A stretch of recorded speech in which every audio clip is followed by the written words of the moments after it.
건강한 열매를 맺는 나무들을 보면 그 뿌리가 굉장히 건강합니다. 뿌리를 내리지 못하고 썩어 있고 약하면 열매를 맺지 못하는 거죠. 뭐 열매가 풍성한데 뿌리가 썩어 있다? 그런 일은 없습니다. 뿌리가 든든해야죠. 그래서 나무가 뿌리가 든든하면 열매를 이제 맺을 수 있는 거죠. 하지만 뿌리가 건강하지 못하면 아무 열매도 맺을 수가 없는 겁니다. 그래서 이 뿌리가 건강하면 땅속 깊숙이 자리를 잡고 있기 때문에 웬만한 바람이 불어도 넘어가지 않습니다. 끄떡없습니다. 그리고 그 뿌리가 또 깊숙이 들어가 있으면 양분과 수분을 빨아들이기 때문에 웬만한 더위, 웬만한 이 가뭄, 웬만한 추위에도 끄떡이 없어요. 이겨냅니다. 그래서 나무가 튼튼히 자라서 때가 되면 열매를 맺는 거죠. 그래서 우리 가정들도 마찬가지입니다. 우리 가정에도 뿌리가 있습니다. 뿌리가. 한 가정의 뿌리는 어디 있다고 여러분 생각을 하십니까? 그냥 신나고 그냥 밝은 게 아니에요. 거기에도 뿌리가 있습니다. 가정에도. 그럼 우리 가정에는 어디에 뿌리가 있는가? 가정에 환란이 오고 경제적으로 힘들고 문제가 닥치고 그래도 넉넉히 이겨내고 견뎌내고 오히려 행복하고 즐겁고 웃음소리가 멈추지 않는 그런 건강한 가정, 그 힘이 어디에서 여러분 나온다고 생각하십니까? 여러분 다 짐작하셨겠지만 그 가정의 뿌리는 부부에게서 나오는 겁니다. 그 뿌리는 부부에게 있는 거예요. 남편과 아내에게 있습니다. 그래서 남편과 아내가 사랑으로 서로 사랑하면 끊임없이 사랑을 생산하는 거죠. 부부와 사이에서 계속해서 사랑이 흘러서 누구에게 갑니까? 자녀들에게 공급이 되죠. 그 사랑이 자녀들에게 공급이 되고 그 가정이 사랑으로 먹으면 안정감을 찾고 자신감을 갖고 평안하고 미래를 꿈꾸고 기쁨이 있고 또 기대가 넘치고 소망이 가득 차고 자기 안에 숨겨져 있는 것들을 다시 찾아내고 날개를 달고 날아가는 겁니다. 그래서 이 부부의 사랑은 가정에서 굉장히 중요합니다. 뿌리예요. 근간입니다. 그래서 자녀들은 물론이고 남편과 아내도 마찬가지죠. 그래서 그만큼 이 부부의 사랑은 정말 너무나도 중요하죠. 사실 부부의 사랑이 얼마나 중요한지 모르는 분이 이 자리에 어디 있겠습니까? 그거 중요한 거 다 알죠. 남편의 사랑, 아내의 사랑 기대하지 않고 또 결혼하신 분이 어디 있겠습니까? 기대하면 이런 사랑을 받겠지. 기대하면 이런 사랑을 만들어야지. 이런 거 기대하지 않고 결혼하신 분이 어디 있겠습니까? 또 그렇게 되기를 바라지 않는 분이 어디 있겠습니까? 나는 절대 행복하지 않을 거야. 절대 사랑하지 않을 거야. 그러면서 결혼한 사람이 어디냔 말이에요. 다 그것을 바라고 결혼하고 가정을 만드는 거 아니겠습니까? 그런데 정말 이상하죠. 부부 사랑이 정말 중요하다는 것도 알고 내 남편, 내 아내 사랑하고 싶은 마음도 가득하고 또 그렇게 되기를 바라는 마음도 굴뚝 같은데 왜 많은 부부들이 서로 힘들어하고 고통스러워하고 사이가 틀어지고 어그러지고 그러고 있을까요? 사랑은 배워야 할 감정입니다 라는 책이 있어요. 월터 트로비시라는 분이 쓰신 책인데 이분은 이제 결혼, 데이트 이 부분에 있어서 굉장히 권위자시죠. 그래서 강연도 많이 하시고 책도 많이 쓰신 분인데 이분이 사랑에 대해서 뭐라고 이제 이야기를 하냐면 그 책에서 이렇게 얘기를 합니다. 사랑이란 배워야 하는 감정이다. 그것은 긴장이요 성취입니다. 그것은 깊은 동경이요 적대감입니다. 그것은 즐거움이요 아픔입니다. 동전의 양면같이 한쪽이 없으면 다른 한쪽도 없는 것. 그것이 사랑입니다. 행복은 사랑의 한 부분일 뿐입니다. 이것은 배워야 하는 진실입니다. 고통 역시 사랑의 한 부분입니다. 이것이 사랑의 신비요 아름다움이며 동시에 사랑의 멍에입니다. 사랑은 배워야 하는 감정입니다. 이 책에서 사랑이라는 것은 마냥 즐겁고 신나고 설레이고 기쁘고 이것만 사랑이 아니라는 거예요. 이것은 사랑의 반쪽이라는 거죠. 일부분이라는 거예요. 나머지 반쪽이 있다는 거죠. 동전의 양면처럼 즐거움이 있으면 아픔이 있고 행복이 있으면 고통이 있고 바라보는 면이 있으면 반대하는 게 있다는 거예요. 그러니까 이 사랑 속에 이런 양면이 있다는 거죠. 양면이. 그래서 늘 나를 기쁘게 만들고 즐겁게 만들고 설레게 만들고 기대하게 만들어야 그게 사랑이지 라고 생각하는 사람은 미숙한 사랑을 가지고 있는 거예요. 미숙한 사랑. 왜냐하면 사랑은 그 반대쪽도 있기 때문입니다. 고통이 있습니다. 아픔도 있습니다. 반대도 있습니다. 멍해가 될 수도 있어요. 사랑하기 때문에. 이 두 가지가 사랑 속에 들어있기 때문에 사랑은 배워야 한다라고 이야기하는 거죠. 그래서 우리는 성숙하고 아름다운 사랑을 위해서는 고통과 희생이 따를 수밖에 없다는 것을 기억하셔야 됩니다. 사랑한다면 그게 따라오는 거예요. 그걸 감당하셔야 되는 거죠. 그걸 배워야 되는 거죠. 마치 예수님께서 사랑을 위해서 십자가에서 물과 피를 쏟으시고 죽으셨기 때문에 우리가 이 구원이라는 감격스러운 열매를, 이 사랑의 열매를 누릴 수 있는 것처럼 우리가 사랑하기 위해서는 고통도 배우고 훈련할 수 있어야 돼요. 그래서 오늘 성경은 우리가 사랑을 위해서 무엇을 배우고 무엇을 훈련해야 되느냐, 이거에 대해서 말씀하시고 있습니다. 그것도 가장 핵심, 남편과 아내의 사랑에서 우리가 어떤 것을 배워야 되는가, 그거에 대해서 우리에게 말씀해 주시고 있습니다. 첫째는 조건 없는 사랑이, 한번 따라해 주십시오. 조건 없는 사랑이 가정에 흘러야 합니다. 여러분 25절을 한번 보세요. 25절에 보면 남편들아 아내 사랑하기를 그리스도께서 교회를 사랑하시고 그 교회를 위하여 자기를 주심같이 하라라고 말씀하고 있어요. 자기를 주심같이. 여기서 나오는 사랑은 아가파오라는 단어를 쓰고 있습니다. 아가파오. 이 아가파오라는 단어는 아가페 사랑을 말하는 거예요. 다시 말하면 남편을 통해서 아내에게, 더 나아가서는 우리 가정에게 아가페 사랑이 흘러가야 된다는 거죠. 아가페 사랑. 사랑의 종류가 여러 가지 있지 않습니까? 연인 간의 사랑, 부모 간의 사랑, 친구의 사랑, 뭐 많이 있지 않습니까? 그 중에서 아가페 사랑, 이 아가페 사랑은 어떤 사랑입니까? 하나님의 사랑을 말하는 거예요. 이 어떤 사랑, 구체적으로 어떤 사랑입니까? 조건 없이 사랑하는 사랑이 흘러가야 된다는 거예요. 남편을 통해서 아내에게, 가정에게 조건 없는 사랑이 날마다 흘러가야 된다는 거죠. 우리는 말합니다. 아니 목사님, 사랑할 만한 것이 뭐 있어야 사랑하죠. 내 마음에 뭐 들어야 사랑하죠. 내 말을 들어 먹어야 사랑을 하죠. 뭐 살림을 좀 괜찮게 해야죠. 뭐 돈을 뭐 괜찮게 좀 벌어와야 사랑하죠. 어떤 조건들을 내세우는 경우가 많습니다. 그래서 사랑하기 위해서 어떤 조건들이 필요하다는 거죠. 그런데 여러분, 그것은 엄밀히 말하면 상대를 위한 사랑이기보다는 나를 채우고 내가 갖고 내가 차지하고 이런 욕심과 이기심이죠. 이기심. 아까 말씀드린 대로 사랑의 반쪽만 보는 겁니다. 사랑은 이래야 돼 라고 반쪽만 보는 거예요. 방금 읽은 말씀에도 예수님께서 교회에게 자기를 주심같이 하라 라고 말씀하고 있어요. 예수님께서 뭐 이뻐서 우리에게 자기를 줬습니까? 아니에요.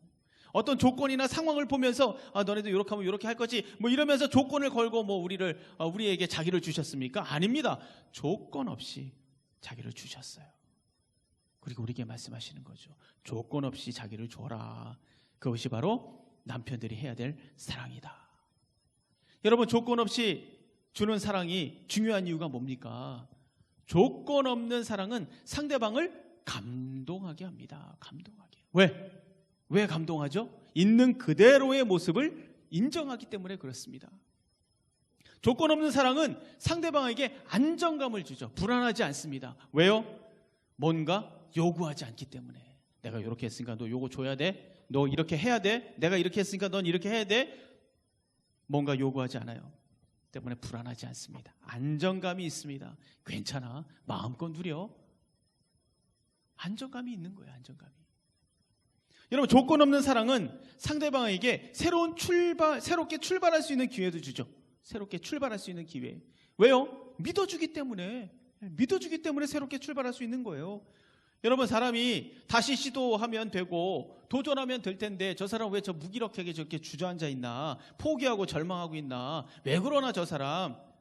여러분, 그것은 다른 게 아니죠. 자기도 자기를 믿지 못하기 때문에 그래요. 자기도 자기를 믿지 못하기 때문에. 여러분, 생각해 보세요. 여기 자기가 얼마나 연약한지, 얼마나 부족한지 여러분 다 아시잖아요. 다 자기가 얼마나 부족한지 알아요. 그런데 누군가 나를 있는 모습 그대로 믿어준다면 새롭게 시작할 수 있는 발판이 만들어지는 거예요. 발판이. 그래서 조건 없는 사랑이 그래서 중요합니다. 기드온을 보십시오. 하나님께서 큰 용사야 라고 불렀어요. 기드온에게 큰 용사야 라고 불렀지 않습니까? 인간적으로 볼 때 이 기드온은 볼품이 없어요. 초라합니다. 용기가 없어요. 겁쟁이에요. 초라하기 짝이 없었던 그런 사람이죠. 그리고 그런 자신을 자기도 잘 알고 있었어요. 자기도. 나는 극히 작은 자입니다. 우리 집안에서도 제일 꼬라비로 정말 작습니다. 아무것도 아닙니다. 이렇게 하나님께 이야기하지 않습니까? 그런데도 하나님은 조건 없는 사랑으로 큰 용사야. 뭐 딜을 한 게 아니에요. 너가 큰 용사가 되어주면 내가 이런 걸 줄게. 이게 아니에요. 그냥 부르신 거예요. 기드온이 어떻게 반응합니까? 화를 냅니다. 화를. 왜 화를 내죠? 큰 용사야라고 불렀는데 왜 화를 냅니까? 기드온의 생각은 그거예요. 큰 용사는 무슨 그런 말 같지도 않은 소리 하지 마세요. 우리와 함께 하신다면 어떻게 우리가 이런 비참한 꼴을 당할 수가 있겠습니까? 이 기드온의 생각은 이거였어요. 하나님께 따져 물으는 거죠.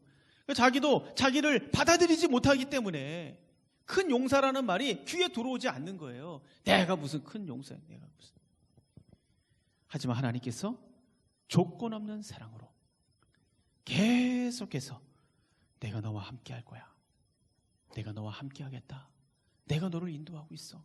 내가 너를 구할 거야. 너를 통해서 민족을 구할 거야. 내가 너와 함께 할게요. 걱정하지 마. 계속해서 조건 없는 사랑을 공급하니까 기드온이 큰 용사라는 말을 받아들였습니다. 그 말을 받아들이고 나니까 그 순간 소망을 갖게 됐어요. 그리고 위대한 일을 하게 되는 것을 우리가 성경을 통해서 볼 수 있지 않습니까? 하나님은 바닥을 치고 있는 이 기드온에게 너 이거 고치고 말이야, 저거 고치고 이거 연습하고 이거 훈련해, 그러면서 내가 큰 용사가 되게 해줄게, 뭐 이런 조건을 걸고 말하지 않았어요. 조건 없이 큰 용사야. 사랑하는 여러분, 여러분의 입에서 조건 없이 내 남편을 향해서, 내 아내를 향해서, 또 내 자녀를 향해서 큰 용사라고 여러분 말할 수 있기를 바랍니다.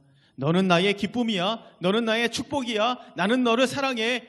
하나님이 너를 지킬 거야 라고 말해줄 수 있는, 어떤 조건도 없이 그렇게 말해줄 수 있는 그런 사랑이 여러분 안에 있기를 주님의 이름으로 축원합니다. 조건과 상황과 인간적인 생각에 붙들려서 이런 축복의 말들을 놓쳐서는 안 됩니다. 아니 너 요렇게 됐지, 아니 그러니까 요 말은 적당하지 않아, 아니 넌 요 정도니까 그 이상 사랑한다는 말을 하면 안 돼, 아니 넌 요 정도니까 네가 무슨 축복을 받겠니, 괜히 그런 말을 했다가 이 체면 눌리면 어떡하나, 뭐 이런 생각 때문에 그냥 그걸 싹 제하여 버리고 현실적인 말, 딱 떨어지는 말, 바른 말, 옳은 말, 그것만 계속하는 거예요. 영혼이 죽습니다. 여러분, 우리는 그런 걸 싹 쓸어버리고 조건 없이 하나님의 사랑의 말을 전달할 수 있어야 됩니다. 바라기는 여러분, 다시 한번 축복의 말을 놓치지 않기로 여러분 결단하시기 바랍니다. 그래, 내 아내에게, 내 남편에게 조건 없이, 상황 없이, 형편 없이 모든 걸 제하여 버리고 하나님의 마음을 가지고 조건 없이 내가 말해주자. 사랑해. 내가 너와 함께 할 거야. 너는 축복의 사람이야. 하나님이 너 지키실 거야. 너는 나의 기쁨이야. 이렇게 말해주고 그 영혼이 살아날 줄로 믿습니다. 가정이 살아날 줄로 믿습니다. 여러분, 누구든지 자기 자신이 얼마나 한심한지 스스로 압니다.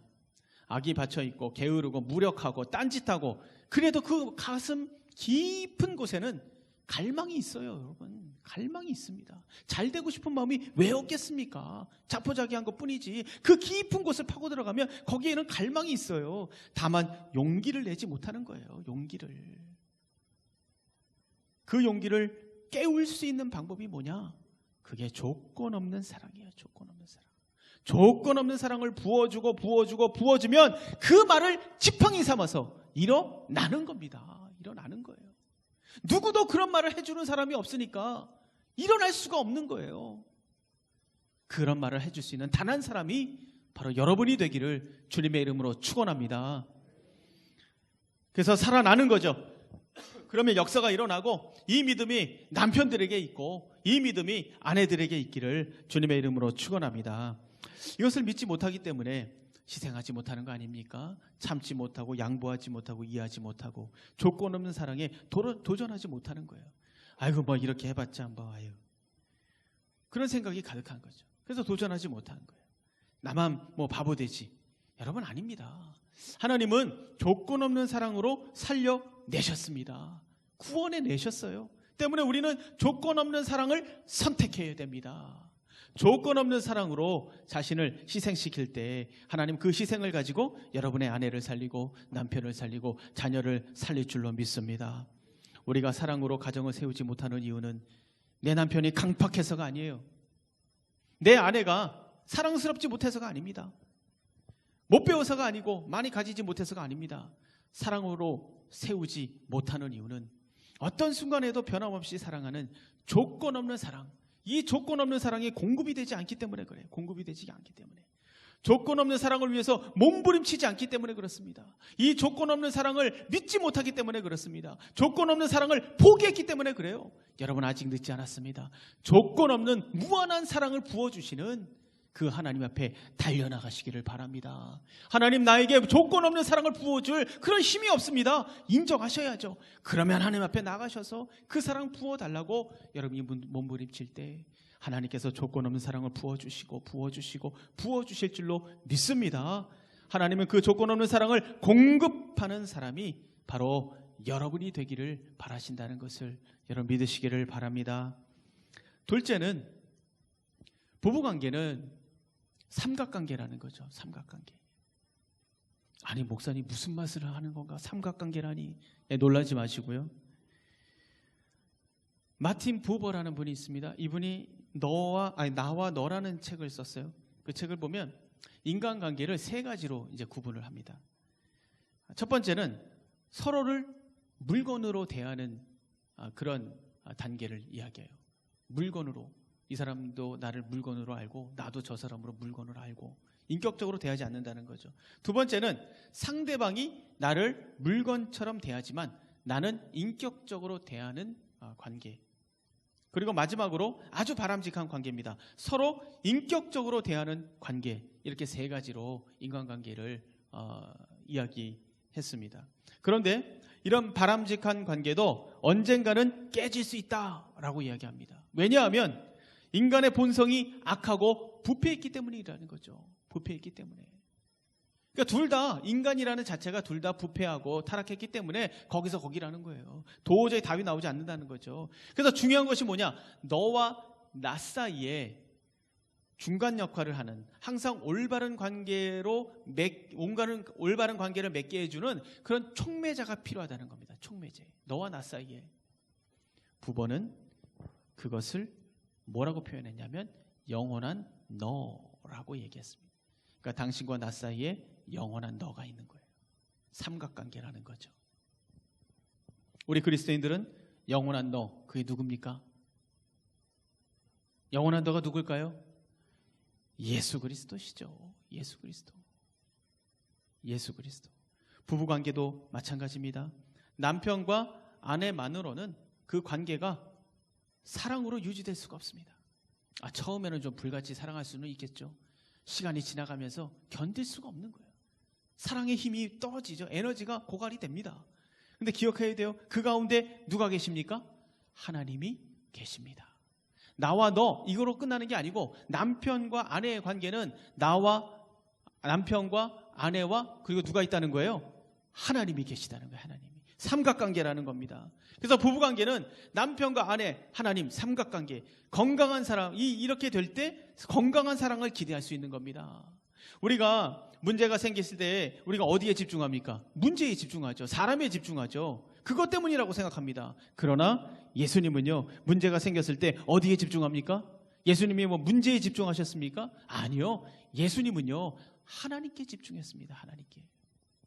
사람들이 자신을 왕으로 세우려고 했을 때도 주님은 먼저 누굴 봤습니까? 하나님을 봤습니다. 십자가를 지기 바로 직전에 아주 고통스러운 순간에도 우리 주님은 누굴 봤습니까?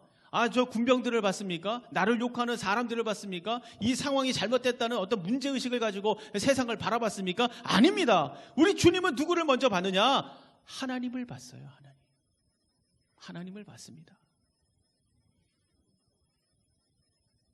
사람에게 집중한 것이 아니고 문제에 집중한 것이 아니고 자신과 하나님과 관계를 점검하고 확인했습니다. 그리고 자기 자신이 하나님의 사랑으로 충만한 상태를 유지할 수 있도록 하나님을 먼저 계속해서 하나님을 붙잡았다는 거죠. 오늘 말씀에 31절 보세요. 거기 뭐라고 얘기합니까? 그 둘이 한 육체가 될지니 라고 말씀하고 있어요. 부부는 하나입니다. 부부는 하나죠. 때문에 둘이 서로 쳐다봐야 소용이 없어요. 소용이. 거기에 둘만 있는 게 아닙니다. 소용이 없습니다. 똑같이 연약한 존재라는 것을 인정하셔야 돼요. 답이 나올 수 없는 구조예요. 우리는 착각할 때가 있습니다. 남편을 통해서, 아내를 통해서 나의 욕구를 채울 수 있다라고 생각합니다. 나를 영원히 행복하게 해줄 수 있다. 나를 영원히 사랑해 줄 수 있다. 외로움을 채울 수 있다. 아픔과 상처 치료해 줄 수 있다. 그렇게 생각하십니까? 죄송합니다. 죄송하지만 그건 착각이에요. 오히려 상대에게 집착하면 집착할수록 우리의 실망은 더 빠를 수밖에 없어요. 아무리 채워도 목마름은 내 남편을 통해서, 내 아내를 통해서 채울 수가 없습니다. 우물가의 여인을 보세요. 여러분, 성경에 나오는 우물가의 여인, 아주 좋은 예죠. 남편이 5명이었습니다. 여러분, 바뀔 때마다 얼마나 기대를 했겠어요. 이번에는 좋은 사람이겠지. 이번에는 좋은 사람이겠지. 이번에는 행복할 수 있겠지. 이번에는 사랑받을 수 있겠지. 얼마나 기대를 했겠습니까? 그러나 바뀔 때마다 오히려 아픔과 상처는 더 커졌습니다. 그는 여전히 목마른 여자였어요. 우리의 행복은 남편에게 달려있는 게 아닙니다. 아내에게 달려있는 게 아닙니다. 우리의 행복은 하나님과 건강한 관계에서 시작되는 거예요. 그래서 우리가 하나님을 바라봐야 되는 겁니다. 하나님을 바라볼 때 하나님의 사랑이 충만하게 나에게 임하시는 거예요. 나를 충만하게 하십니다. 하나님의 사랑이 내 안에 충만하면 남편을 보는 눈이 달라져요. 아내를 보는 눈이 달라집니다. 자녀를 보는 눈이 달라집니다. 보는 눈이 달라지면 생각이 달라지는 거죠. 말이 달라지고 행동이 달라지고, 그리고 그 사랑이 남편을 채우고 아내를 채우고, 때문에 우리는 문제를 만나면 삼각관계를 생각하시고 하나님께 달려가셔야 돼요. 마음이 힘들고 괴롭다, 내 남편 때문에 정말 죽을 것 같다, 남편 붙들고 씨름해봐야 소용없다니까요. 내 아내가 사람스럽지가 않아. 아이고, 전에는 정말 토끼 같았는데, 여우 같았는데, 지금은 아이고 마귀 같아. 아마 이런 생각을 가지고 막 고민하고 힘들어하시면 답이 안 나옵니다. 어디로 가야 됩니까? 하나님께 달려가셔야죠. 하나님께 달려가셔야 돼요. 예. 충만한 사랑을 가지고 다시 와야 돼요. 그 충만한 하나님 앞에 몸부림치고 할 때 하나님께서 사랑을 부어주시고, 그 사랑을 가지고 남편을 보고 아내를 보면 달라 보이는 거예요. 왜? 내가 충만하니까, 하나님의 사랑으로 가득하니까 달라 보이는 겁니다. 오히려 불쌍히 여기게 되는 거예요. 예. 그래서 우리는 하나님께 먼저 달려가야 됩니다. 여러분, 예수님은 절대 우리를 뜯어고치려고 하지 않았어요. 개조시키려고 하지 않았습니다. 우물가에서 그 여인을 만났을 때도, 간음하는 현장에서 이 잡혀온 여자를 만났을 때도, 또 사람들에게 손가락질 당하는 이 삭개오를 만났을 때도 예수님은 그들을 비난하지 않았어요. 위협하고 훈계한답시고 이래라 저래라 하지 않았다는 거죠. 우물가 여인에게 뭐라고 얘기했습니까? 내가 주는 물을 마시면 영원히 목마르지 않다. 삭개오에게 뭐라고 했습니까? 내가 오늘 너희 집에 머물러야 되겠다.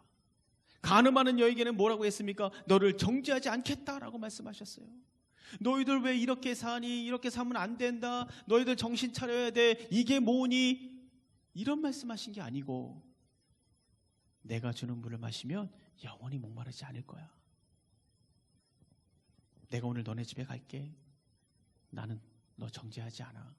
이런 말씀을, 혀를 차고 독한 말을 하고 인생 낙오자 취급을 하지 않았어요.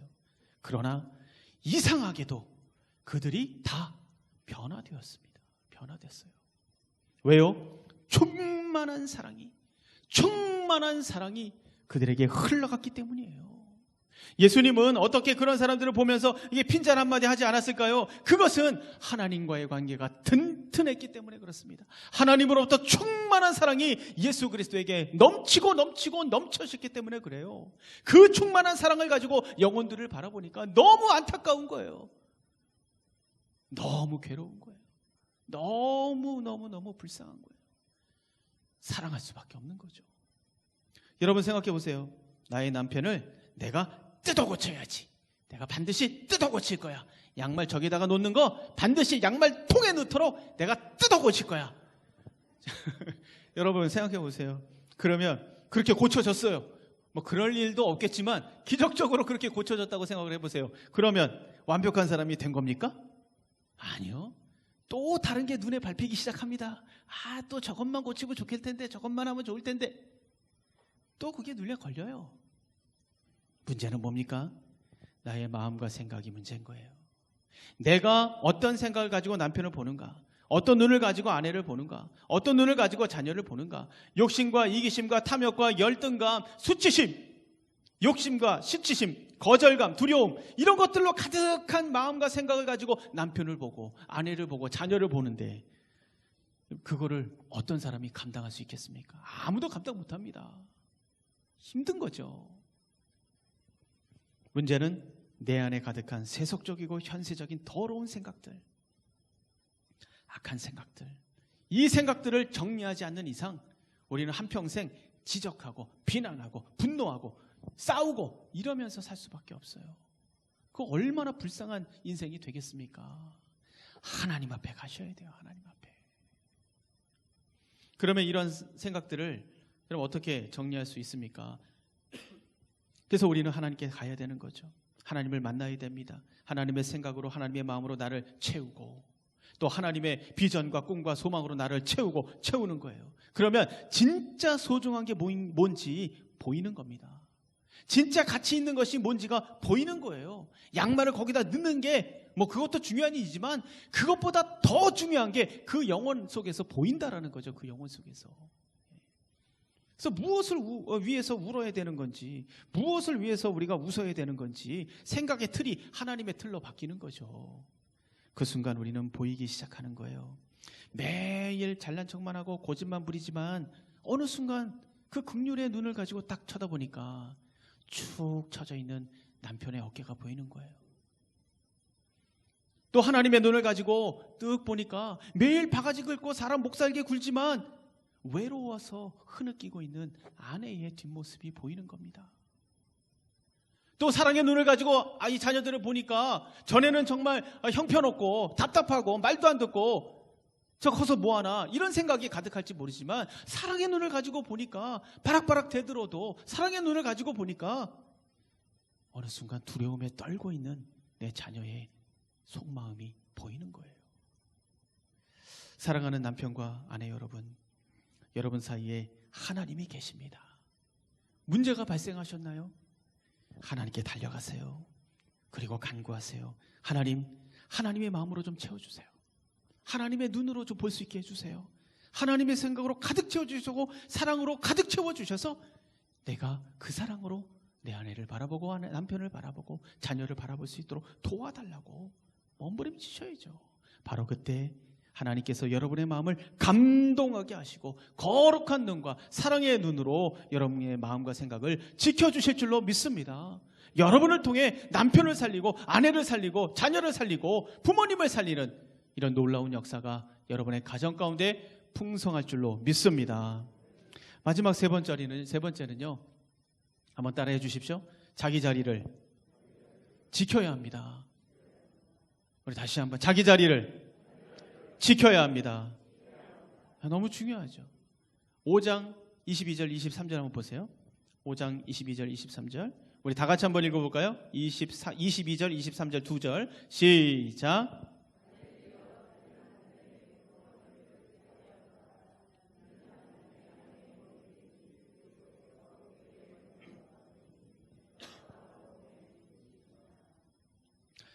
하나님은 남편과 아내를 인격적인 면에서 하등의 차이가 없도록 창조하셨습니다. 그러니까 누가 열등하고 누가 우등하고, 남자가 열등하고 뭐 여자가 우등하고 뭐 서로 아닙니다, 여러분. 똑같습니다. 이거 분명히 아셔야 돼요. 똑같습니다. 그러나 서로에게 다른 기능을 주셨을 뿐이에요. 다른 기능. 그래서 남자에게는 어떤 기능을 줬습니까? 다스리는 기능을 줬습니다. 그리고 여자에게는 순복하는, 아내에게는 순복하는 기능을 주셨습니다. 그래서 이것이 조화롭게 하나가 될 때 행복한 가정이 만들어지는 거예요. 이 부분에서 아내들은 할 말이 많습니다. 우리 아내분들 할 말 많으시죠? 그죠? 아니 뭐 존경할 만해야 존경하죠. 정말 지친다 지쳐. 아니 고개를, 그 앞에서 고개를 숙일 만해야 내가 고개를 숙이지. 이게 말이 됩니까? 아마 이 부딪히는 분이 있을 거예요. 아마 이거 말도 안 된다. 그래서 남편을 보면 잔소리하고 지적하고 부족한 점을 수시로 얘기하고 고치려고 애를 씁니다. 이것이다 저것이다 말하면서 가르치는 것이 아내의 역사적인 사명인 것처럼 도끼를 품고 달겨드는 그런 경우가 우리가 얼마나 많습니까? 저희 집안 얘기를 하는 것은 아닙니다. 오해하지 마십시오. 그러나 절대 그렇지 않습니다. 절대 그렇지 않아요. 그런다고 아내 마음대로 남편이 바뀌어질까? 어림도 없습니다. 어림도 없어요. 바뀌어졌다면 바뀌어진 척하는 거죠. 바뀌어지지 않습니다. 왜 그런 줄 아세요? 가정에서 남편에게 가장 중요한 게 뭔지 아십니까? 권위입니다. 권위. 남자들에게는, 남편에게는 가장 중요한 게 권위예요. 이것은 하나님께서 그렇게 만드신 거죠. 그래서 아내가 그러면 그럴수록 남편들은 자신의 권위가 아니라 자신의 존재에 대한 도전으로 받아들이는 거예요. 도전으로 받아들여요. 그러니까 그 설 자리가 없는 거죠. 이 자존감에 상처를 받게 되고, 그러면 그 자리 그냥 피해버리는 겁니다. 강하게 거부하는 거죠. 아니면 아예 무관심으로 일관해 버립니다. 그러거나 말거나. 왜? 자존심이 있으니까, 권위가 있으니까 거기에 뭐 대고 서로 뭐 이렇게 뭐 치고받고 할 수도 없고. 그러면서 남편은 점점 알게 모르게 자신감을 잃어가는 거예요. 왜? 권위를 인정받지 못하니까.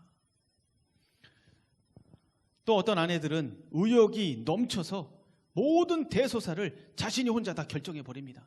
사사건건 남편의 의견을 묵살해버리고 남편을 투명인간 취급합니다.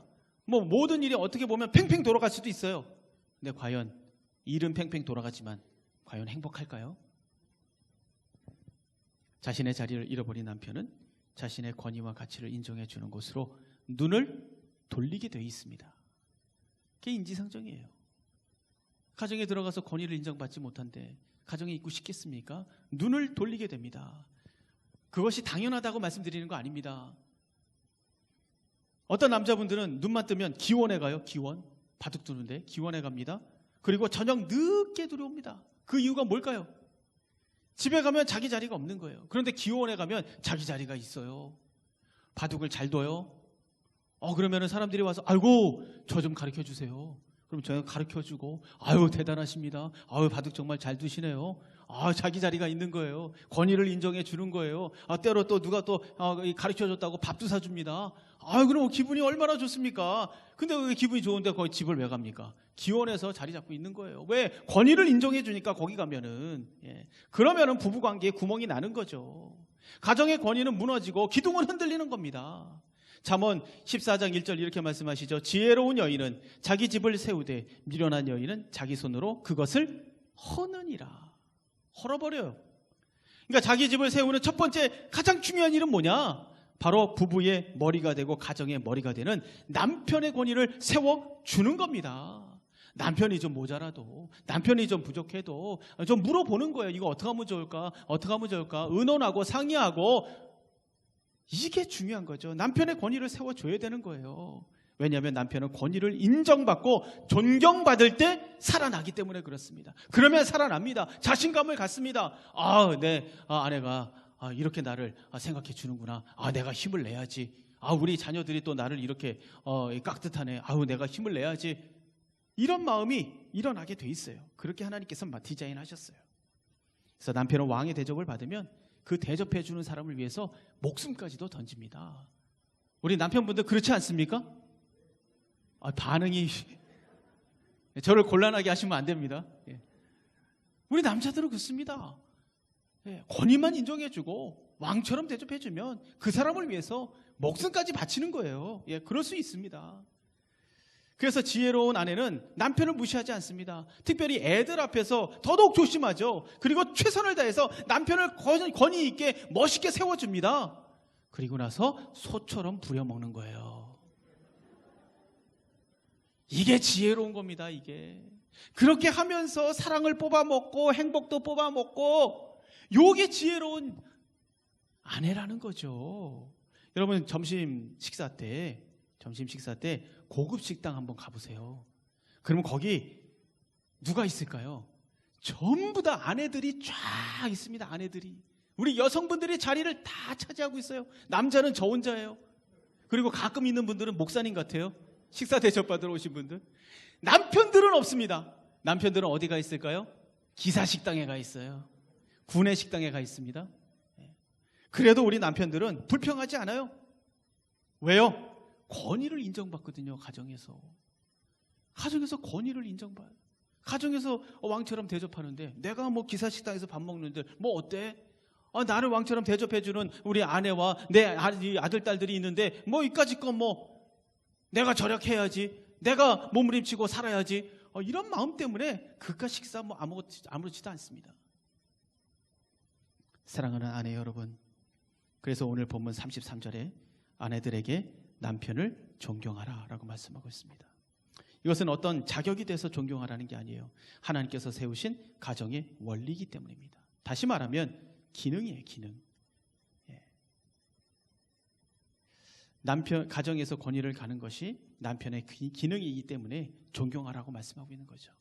남편에게 권위를 선물하고 사랑을 뽑아먹는 지혜가 여러분에게 있기를 주님의 이름으로 축원합니다. 자, 이제 여자분들이 좀 힘드셨겠죠? 이제 남자분들이 좀 힘드셔야 돼요.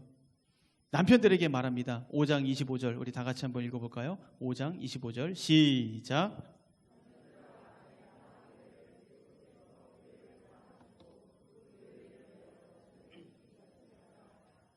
남편은 목숨을 걸고 아내를 사랑하라. 목숨을 걸고. 누구처럼? 예수님처럼. 예수님이 교회를 사랑한 것처럼 너희들 목숨을 걸고 사랑해야 돼. 이걸 얘기하는 겁니다. 그러면 예수님은 교회를 어떻게 사랑하셨습니까? 뭐 이쁜 구석이 있어서 사랑하셨나요? 아니죠. 소망이 보이지 않는데도 사랑하셨어요. 이쁜 구석이 없는데도 사랑하셨습니다. 싸움을 하고 시기를 하고 서로 비난을 하고 그래도 사랑하셨어요. 몸이 부서지고 숨이 끊어지도록 우리 주님께서는 교회를 위해서 희생하셨습니다. 그리고 자기 몸처럼 보호하시고 감싸시고 아끼시고 끝까지 책임지셨어요. 그리고 무엇보다도 함께 하셨습니다. 함께. 성령 하나님을 보내셔서 눈동자와 같이 우리를 지키도록 우리와 함께 하십니다. 지금도 함께 계시죠. 이것이 교회를 사랑하시는 예수님의 사랑이에요. 너희들 이 사랑을 해야 돼 라고 남편들에게 지금 이야기하고 있는 겁니다. 그러면 남편들도 할 말이 많습니다.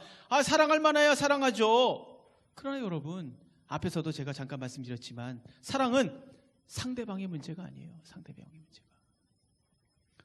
사랑은 나의 문제예요. 나의 문제. 너는 사랑스럽지 못해서 사랑할 수 없어. 이거는 말도 안 되는 얘기입니다. 틀린 말이에요. 사랑은 나의 성품이에요. 사랑은 나의 인격입니다. 사랑은 나의 결심이에요. 결심. 내가 사랑의 능력이 있으면 어느 누구도 다 사랑해내는 거예요. 어느 누구도. 나에게 사랑의 능력이 없으면 아무리 잘해줘도요 사랑 못합니다. 때문에 사랑하느냐 못하느냐 상대방의 문제가 아니라 나의 문제, 나의 책임이에요. 그래서 남편들은 사랑하지 않는 책임을 아내에게 돌릴 수 없습니다. 돌릴 수 없어요. 핑계할 수 없습니다. 아까 말씀드린 월터 트로비시 그분이 쓴 책에 또 아주 중요한 구절이 있는데 뭐냐면 처음에는 사랑할 사람을 선택했지만 그 다음에는 선택한 사람을 사랑하는 거지. 이게 사랑이다라고 얘기합니다. 우리 주님은 우리를 선택하셨고 선택한 우리를 끝까지 죽기까지 사랑하셨어요. 그렇지 않습니까? 남편 여러분은 아내를 선택하셨습니다. 그죠? 누가 이 사람하고 한번 살아봐. 그래서 사는 분이 있어요? 뭐 그랬을지라도 여러분이 선택한 거 아니에요. 살아보겠다고. 남편들은 선택했어요. 그러면 이제 어떻게 됩니까? 선택한 아내를 죽도록 사랑하셔야죠. 죽도록 사랑하셔야 됩니다. 또 우리 주님은 늘 함께 하셨습니다. 우리를 외롭게 두지 않았어요. 눈동자와 같이 함께 하셨어요. 우리 남편들도 마찬가지입니다. 우리 아내들을 외롭게 만드시면 안 됩니다. 외롭게 만드시면 안 돼요. 예수님은 우리 남편들이 아내와 늘 함께 하기를 원하십니다. 아내를 외롭게 만드는 것은 주님이 원하시는 게 아니에요. 아내를 외롭게 만들면 문제가 시작이 됩니다. 거기에서 악한 세력이 틈을 타는 거예요. 틈을 타. 조심하셔야 돼요. 그리고 주님은 우리를 따뜻하고 친밀하게 대해 주셨죠. 따뜻하고 친밀함이 남편 여러분에게 풍성하기를 주님의 이름으로 축원합니다. 여러분에게 사랑의 사명이 있습니다. 사랑의 사명.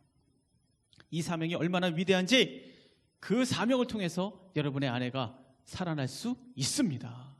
그 사명을 통해서 여러분의 남편이 살아날 수 있습니다. 여러분의 자녀들도 이 사명을 통해서 살아날 수 있습니다. 뿐만 아니라 이 사랑이 얼마나 위대한지 여러분의 가문도 살아날 수 있습니다. 여러분의 기업도 살아날 수 있습니다. 도시를 살리고 열방을 살리고 이 사명 감당을 통해서 살리는 역사가 내 인생이 되는 거예요. 내 인생이. 생명의 인생이 되는 겁니다. 여러분의 가정 가운데 살리는 역사가 충만하기를 바랍니다. 아, 나에게 사명이 있었구나. 사랑하는 사명이 있었구나. 그래, 이 사명을 감당하자. 힘들고 어려울 때도 있죠. 왜? 아까도 말씀드렸지만 이 사랑에 양면이 있다고 그랬잖아요. 나쁜 일도 있고 좋은 일도 있고 괴로운 일도 있고 고통스러운 일도 있고 이 모든 것을 끌어안는 것, 이게 바로 사랑이라. 이 사랑의 사명을 감당하시고 살리는 역사, 살리는 인생, 이 생명의 역사가 여러분의 가정 가운데 충만하기를 주님의 이름으로 축원합니다.